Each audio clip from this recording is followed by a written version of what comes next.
Balas cibiran hingga tantang Hotma Sitompul dan tim pengacaranya. Hotman Paris sebut jangan buat alasan.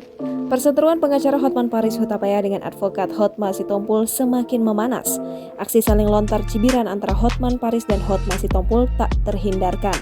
Terakhir, Hotma Sitompul dan tim kuasa hukumnya mencibir Hotman Paris. Bahkan, Hotma Sitompul mengumbar foto panas Hotman Paris dengan seorang wanita di kolam renang. Hal itu tak lepas dari kesombongan Hotman Paris setelah memenangkan sidang masalah kode etik yang dituduhkan Hotma Sitompul. Melalui kanal YouTube Check and Recheck TV pada Kamis 7 Oktober 2021, Hotman Paris membalas sikap Hotma Sitompul.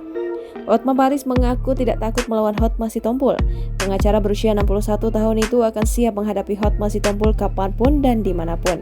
Hotman Paris juga mengaku ogah mundur menjadi pengacara istri Hotma Sitompul, yakni Desi Retarigan.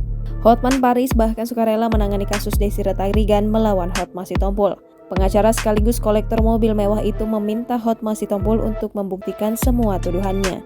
Hotman Paris membalas cibiran dengan membahas umur Hotma Sitompul yang dinilai sudah tua. Jangan lupa subscribe, share, komen, dan like ya!